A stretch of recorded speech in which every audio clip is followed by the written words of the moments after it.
Ladies and gentlemen, welcome to our channel. Here is the latest final Battleground polls. 7 states shocking rise 2024 elections of president. So, everybody, every president or every party push their voter 270 votes, electoral votes need to become a president of United States of America out of 538. The president are not selected publicly but selected by the electoral. Here is shocking report and prediction about Harris vs Trump's latest poll. Let's start. Report. So there is a significant update today. Republicans are demonstrating historically high early turnouts in person and by mail, with nearly 60 million ballots cast, more than a third of the total anticipated 64.7 million ballots cast before the elections. Votes. Although Democrats have begun to gradually recover, it is still unclear if the Harris campaign should be alarmed. As of right now, registered Democrats have cast 41% of the ballots. Democrats cast 41% ballots and the Republican cast 40% ballots. 40% in independents or third-party voters, 19%. Third-party voters according are to independent voters.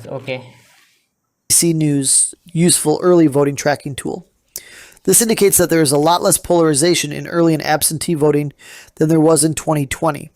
This cycle, Trump and the Republican Party are actively promoting early voting, which is a significant change from 2020. High propensity voters, those who are very involved and regularly cast ballots, are a crucial component in this case. These voters are leaning more Republican for the first time in modern history, and when all is said and done, Republicans may outnumber Democrats. This dynamic implies that Trump could realistically... Michigan, Nevada, Arizona, these are swing states. Swing states, can make the US president.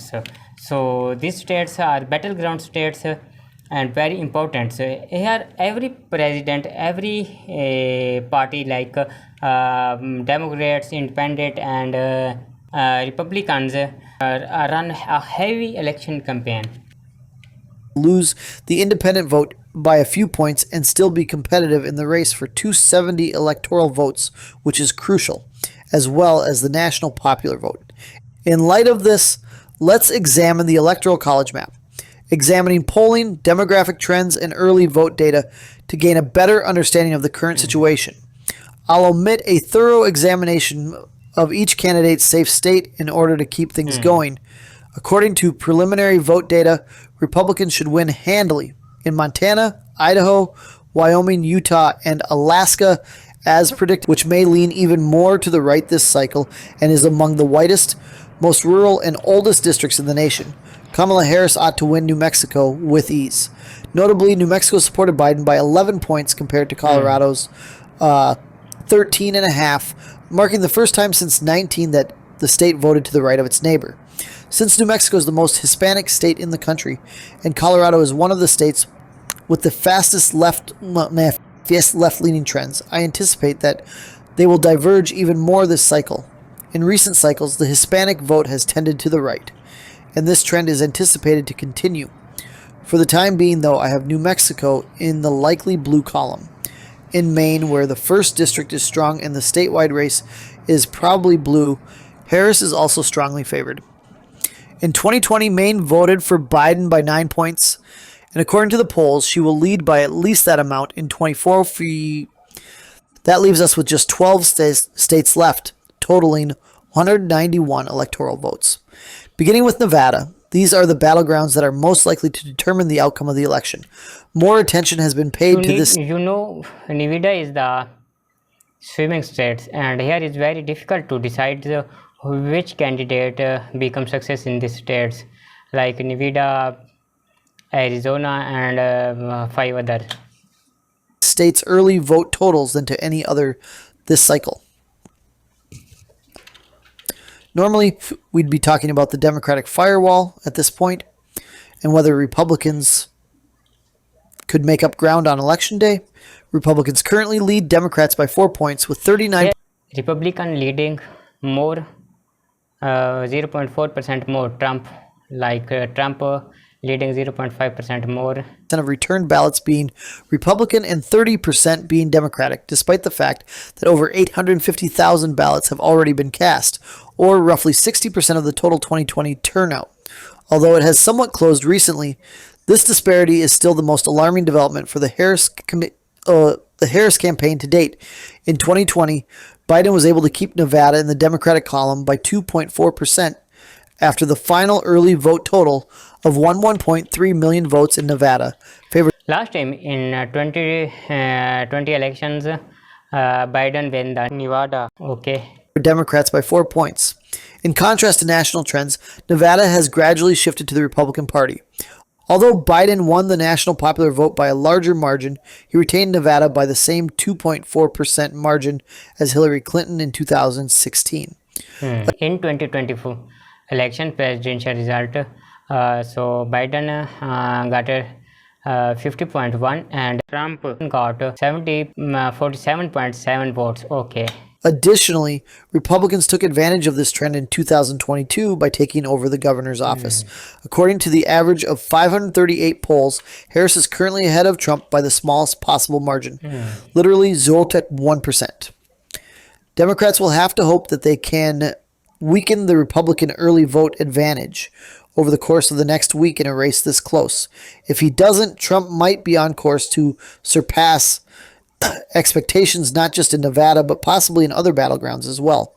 When it comes to Arizona, another fiercely contested race in the Southwest, Trump has a slight advantage, and Nevada is currently in the tilt Republican Here also Trump has some edges. Okay. column. Arizona was only 0.3% away from Biden in 2020, making it the second closest state by margin. The quick development and diversification of Maricopa County, which includes the Phoenix metro area, is responsible for his victory. Hispanic and college-educated voters' high turnout narrowly swung the county and, consequently, the entire state in the Democratic direction. With 1.7 million mail-in and early in-person votes cast, Republicans are now on track to have a strong showing here once more, leading Democrats by 8 points, currently 42% Republican to 34% Democrat. Since our last updates, there has been a 2-point shift in favor of Republicans. Republicans outperformed that figure by 5 points when compared to the 2020 election, in which they led Democrats by just 3 points, 38% to 35%, out of the 2.8 million early ballots returned. This change is crucial because, considering Biden's narrow 0.3% victory margin in 2020, any Democratic blunders in Arizona could be disastrous for the party. This trend is corroborated by polling data, which shows that Trump is currently ahead of Harris by 2.2% in the 5 and 38 average. Interestingly, since Biden's withdrawal from the race, Arizona has been the only key. But in election of 2024, last time Biden got 0.3% lead, but here Trump getting 0.4% more leads than the Harris. Battleground state where Trump has continuously polled with or ahead of Harris. Here in Arizona, where Trump is currently at minus 300, prediction markets have similarly consistently given him the advantage. This roughly corresponds to a 75% chance of winning, or 3 versus 3 in 4 odds. By the way, the odds are now in favor of Trump here in Nevada as well. These odds at 205 are in line with the general public's current sentiment because they encourage participants to be correct rather than merely to support a candidate mindlessly. They produce a sort of collective wisdom. We'll put Arizona in the tilt Republican column on our map, but I'll leave a link below for you to check them out at Beat Online. Trump is expected to win both states, completing the Southwest, unless there is a significant increase in Democratic early vote turnout. Texas is the second largest electoral prize on the map, worth 40 votes, and after a week of early voting, more than 7 million ballots have been cast there, more than any other state. In Texas, also Republicans have more electoral votes than the Democrats. Okay. To date, Republicans still have a significant lead in this election, but the difference has shrunk to just 14 points, as 51% of registered Republicans and 37% of Democrats cast ballots. 37% and 65% lead. ballots. The early and absentee vote leaned Republican by 17 points, with over 9.5 million ballots cast. This brings us full circle to 2020, when Trump won Texas by just 5.6%, the narrowest Republican margin in Texas this century. With In roughly 2020 elections, Trump also won in Texas. Okay. two-thirds of the vote Trump are got 52.1% votes, and the Joe Biden got 46.5%. Okay. already cast. Democrats are, if anything, outperforming at this stage. Although he currently leads Harris by more than 7 points in this running average, the polls indicate that Trump is likely to surpass his 2020 margin. Republicans are gaining ground in Texas, where Democrats may find it difficult to surpass their 2020 performance as Hispanic voters continue to lean Republican. We will therefore classify Texas as lean Republican based on these considerations. Okay, moving on to the Southeast, we are in Florida, another state where over 6 million ballots have been returned in the first few days of early voting. Here, Republicans hold a Florida 6 million ballots also cast early day. Okay. commanding 10-point lead, with 44% of the vote to Democrats' 34%. Here is also Trump getting more leads than the Harris. For Kamala Harris, this is yet another alarming indication. With more than 9 million votes cast, Democrats actually led the final early vote total by 1 point, just like in 2020, when Trump won Florida by 3.5 points. Since 2020, Republicans have significantly increased their voter registration, while the Florida Democratic Party has struggled in recent years. Since then, Florida has also seen a significant rightward shift, as evidenced by the localized red wave of 2022, in which Senator Marco Rubio and Governor Ron DeSantis were reelected by landslides, each by more than 15 points.